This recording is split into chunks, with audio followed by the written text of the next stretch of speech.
ബീജമിട് ബീജമിട് tan tan tan tan.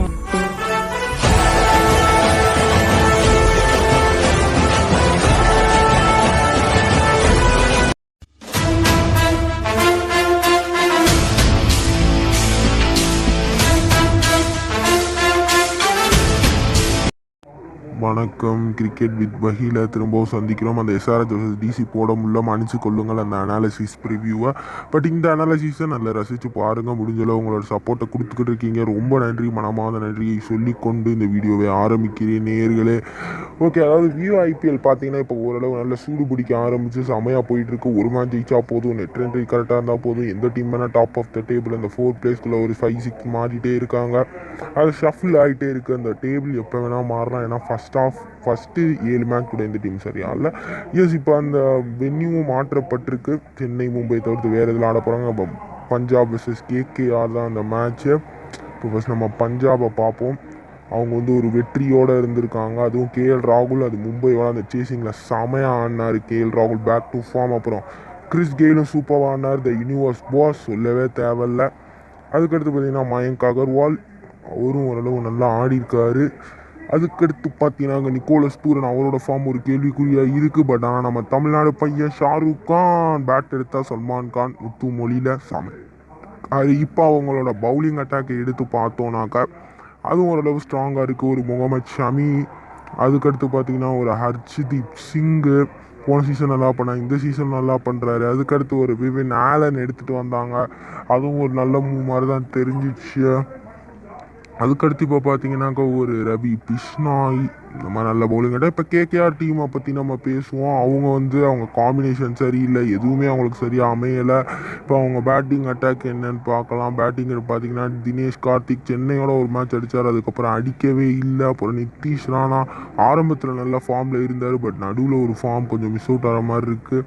அதுக்கடுத்து Andre Russell, அப்புறம் சுமன் கிலும் கொஞ்சம் பர்ஃபார்ம் பண்ணணும். ஆண்ட்ரே ரசல் ஓரளவு ஃபார்ம் கொஞ்சம் மாதிரி திரும்ப அவுட் ஆனால். அப்புறம் ராகுல் திரிபாட்டியும் ஸோ யாருமே கன்சிஸ்டன்சி ஆடலை. மார்கன் இந்த டூர்னமெண்ட்டே அவளுக்கு ரொம்ப மோசமாக போயிருக்கு, ஒரு கேப்டன் ஆகும் இருந்துட்டு.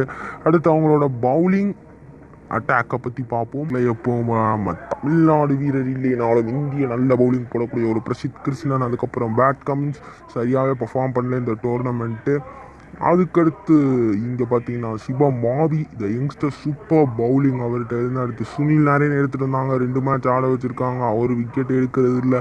அதுக்கடுத்து ஆண்ட்ரே ரசல் ஒரு பவுலிங் ஆப்ஷனாக வச்சுருக்காங்க. அதுக்கடுத்து Varun Chakravarthy the main bowler of KKR, wicket வேணும்னா அவரை எடுத்துகிட்டு வருவாங்க.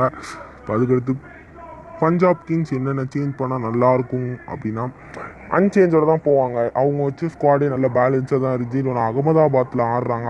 அகமதாபாத்துக்கு அந்த ஸ்குவாடு ஒரு எக்ஸலன்ட் ஸ்குவாடு டு பேட்டிங். அவங்களோட பேட்டிங்க்கு அகமதாபாத் பிச் அந்த T20 பார்த்துருப்போம், இங்கிலாந்து வெர்சஸ் இந்தியா, செமையாக இருந்துச்சு பேட்டிங். ஸோ அதனால இவங்க அன்சேஞ்சோடயே போனாங்கன்னா நல்ல வாய்ப்பு.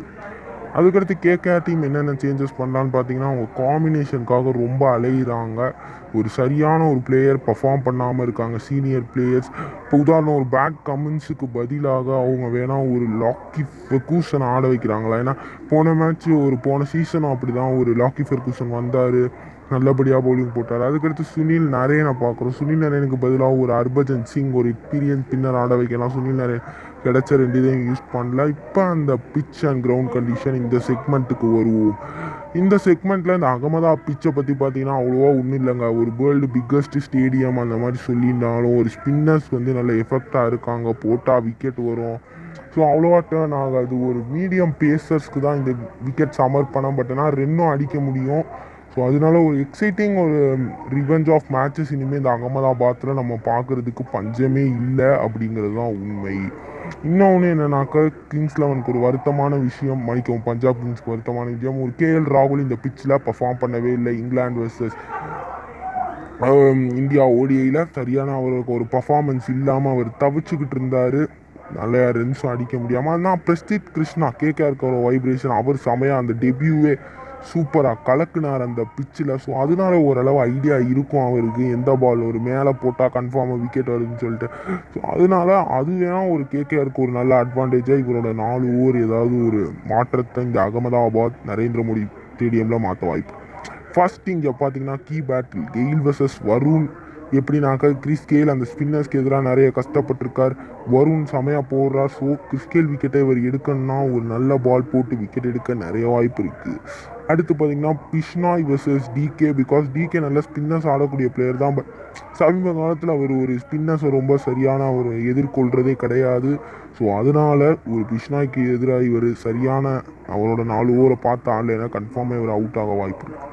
அடுத்த key battle Nitish Rana versus Harshdeep Singh. Because Nitish ராணாவை பார்த்தீங்க போன மேட்ச்சு தீபக் சகர்ட் அவுட் ஆனார். இப்போ அகமதாபாத் ஸ்டேடியத்தில் ஆடுறாரு. நல்ல பவுன்ஸ் இருக்கும் ஓரளவு. ஸோ ஹர்ஷ்தீப் சிங் ஒரு பவுன்ஸ் மாதிரி ஒரு பால் போட்டு நிதிஷ் ராணா ஸ்ட்ரகிள் ஆக நிறைய வாய்ப்புகள் இருக்குது. ஸோ ஹர்ஷ்தீப் சிங் இந்த விக்கெட்டை எடுக்க கொஞ்சம் ஆவலாகவே இருப்பார் என்பதில் சந்தேகமே கிடையாது நேயர்களே. இந்த செக்மெண்ட் என்னன்னா எந்த டீம் ஜெயிக்கும்னு நான் சொல்லணும். என்னோட ப்ரெடிக்ஷன் எந்த டீம்னா பஞ்சாப் கிங்ஸ் தாங்க. பிகாஸ் அவங்க அந்த பிச்சுக்கு நல்லாவே ஒரு செட்டில் டீம் ஆகிட்டாங்க. அவங்களோட பேட்டிங் நிறைய ரன்ஸ் அடிக்க முடியும். பவுலிங்கில் ஒரு ஹர்ஷ்தீப் சிங், முகமது ஷமி பர்ஃபார்ம் பண்ணால் சூப்பராக இருக்கும். அடுத்து இதில் உங்களோட ப்ரெடிக்ஷன் என்ன? எந்த டீம் ஜெயிக்க வாய்ப்பு இருக்குது? என்ன நீங்கள் நினைக்கிறீங்கிறத ஸ்ட்ரெயிட்டாகவே கமெண்ட் பாக்ஸில் கமெண்ட் பண்ணுங்கள். மற்றுமல்லாது இதுவரை ஆதரவு கொடுத்ததை தொடர்ந்து நம்ம சேனலை பாருங்கள், லைக் பண்ணுங்கள். உங்களோட ஏதாவது ஒரு குறைகள் இல்லைன்னா உங்களோட ஏதாவது விருப்பமான வேறு ஏதாவது இதை பற்றி ஐபிஎல்லை பற்றி ஏதாவது ஒரு வீடியோஸ் வேணால் கன்ஃபார்மாக கமெண்ட் பண்ணுங்கள். கன்ஃபார்மாக நம்ம சேனலில் முடிஞ்ச வரையும் அதையும் போட நான் ட்ரை பண்ணுகிறேன். நன்றி, வணக்கம். அடுத்த மேட்ச் அனலைஸிலும் உங்களை சந்திக்கும் வரை உங்களிடம் விடைபெறுகிறேன். Cricket with Bahi. நன்றி guys.